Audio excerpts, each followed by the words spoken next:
Her wedding was not just an event, it was a spectacle. The ceremony was held in an open-air chapel, the scent of fresh roses mingling with the soft hum of violin strings.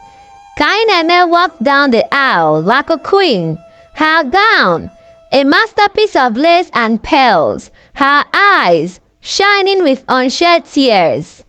Andy stood at the altar, watching her approach, his heart swelling with a love so profound it made his breath hitch.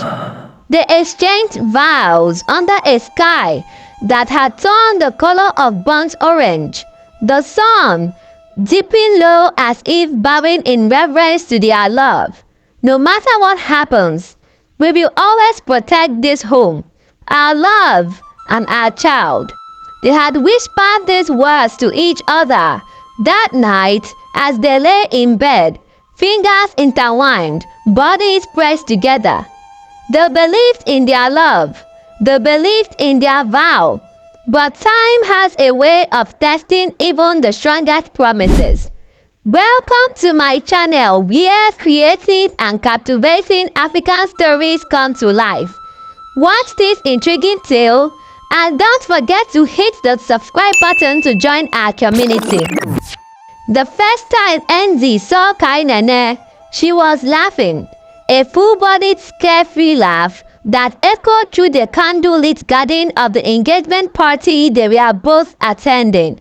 She wasn't the kind of woman you simply glance at and forgot. No! Kainene was impending in motion, a melody of grace and confidence.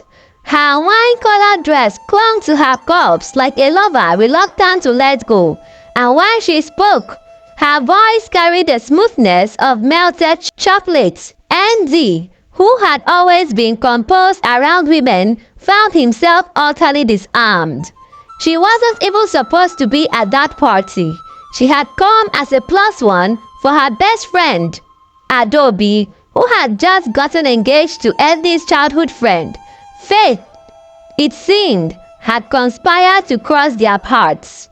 When Enzi finally mustered the courage to walk up to her, the voice stumbled out in a manner far less suave than he had imagined. I was wondering, do you always laugh like that? Kainene asked a bro, amusement dancing in her eyes. Like what? Like you have no worries in this world? She tilted her head. Well, isn't that the point of laughter? That was the moment Andy knew. This woman was different, and he wanted to know everything about her. Their love story didn't begin with fireworks. It unfolded like a sunrise, slow, warm and steady. They became friends first, lingering over phone calls that stretched into the night, stealing moments between work schedules, letting each other's fears and dreams.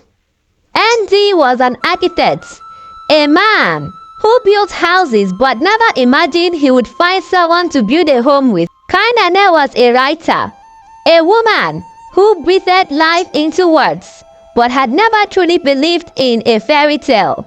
Yet, with every conversation, every shared meal, every touch, they found themselves carving out a world that belonged only to them. Andy learned that Kainene loved the rain, not just the sight of it, but the sound, the smell, the way it cleans everything. Kainene discovered that Andy never drank his coffee hot. He preferred it warm, just enough to taste the richness without burning his tongue. It was in these little things that love took roots. 2 years later, under the very same garden where they first met, Andy got down on one knee, his heart pounding in a rhythm that only one could compose. Marry me, Kainene, not just because I am perfect, but because I want to spend my life learning how to love you the way you deserve. Her answer was a breathless yes. Their wedding was not just an event, it was a spectacle. The ceremony was held in an open-air chapel. the scent of fresh roses mingling with the soft hum of violin strings. Kainene walked down the aisle like a queen. Her gown, a masterpiece of lace and pearls, her eyes shining with unshed tears. Andy stood at the altar, watching her approach, his heart swelling with a love so profound it made his breath hitch. They exchanged vows under a sky that had turned the color of burnt orange. The sun deepened low as if bowed in reverence to their love. No matter what happens, we will always protect this home, our love, and our child.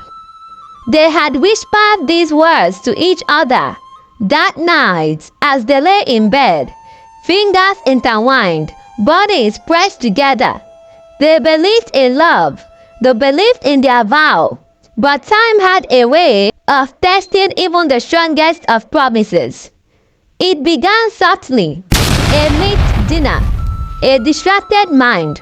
The warmth that once filled their home began to cool, like embers struggling to hold onto their flame. Andy was working late more often. He would come home exhausted, mumbling apologies before falling asleep mid-conversation. Kainene tried to be patient. She convinced herself that it was just a phase. Until the message, "I miss you too, baby. When will you tell her?" Amaka's world tilted on its axis.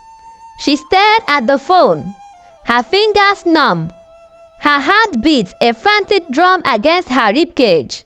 The words blurred before her eyes, but their meaning was crystal clear.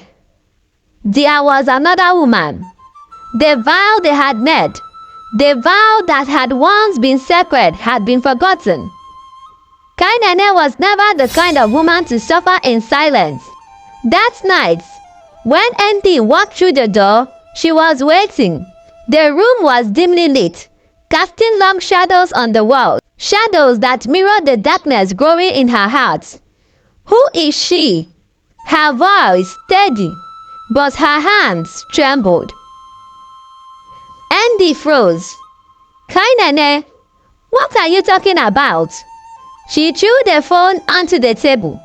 "Don't insult my intelligence, Andy," he exhaled sharply, running a hand over his face. "It's not what you think." "Then, tell me what it is," she snapped. "Tell me why the man who promised to protect our love is lying to me. Tell me why my husband is sharing his heart with another woman." The silence that followed was deafening, and in that silence, she got her answer. Kainene packed her bags that night. She wasn't sure if she was leaving for good, but she knew she couldn't stay. Not like this. But then, Ugochukwu, their 6-year-old son, walked in, rubbing his sleepy eyes. "Mommy, are we not a family anymore?" Her heart shattered into pieces. She had sworn to protect this home. Had Andy forgotten? Did he even care? Andy knelt before her, his eyes glistening with regret. "Kainene, I loved myself, but I swear I will fix this.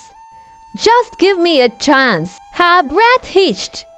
Love was a choice, and right now, she had a choice to make. Forgiveness was not easy, nor was trust something that could be rebuilt overnight.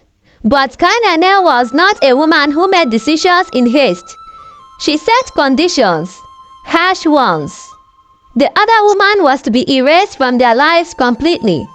Their love had to be sought for, nurtured, rebuilt from the ashes of betrayal. Andy fought for them, for their home. It took time, but slowly, laughter returned to their home. Love was no longer just a feeling. It was a decision they made every day. The vow had been broken, but instead of discarding it, they rewrote it.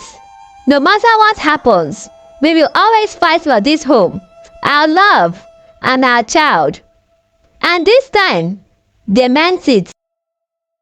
This story The Vow We Forgot imparts several profound moral lessons. The fragility of trust. Trust serves as a bedrock of any relationship. Once broken, it requires immense effort, patience, and commitment to rebuild. The power of forgiveness. True forgiveness is challenging, but essential for healing and moving forward. The importance of communication. Open and honest dialogue is crucial in preventing misunderstandings and addressing issues before they escalate. Commitment to family. Upholding vows and prioritizing the well-being of the family unit are vital, especially during trying times. Personal growth. Through adversity, challenges and betrayals, while painful, can lead to personal growth, deeper empathy, and a renewed appreciation for the resilience of love. Don't forget to hit that subscribe button to help build our community. Share your thoughts in the comment section. I would love to hear from you. Stay tuned for more exciting stories and an upcoming movie you won't want to miss.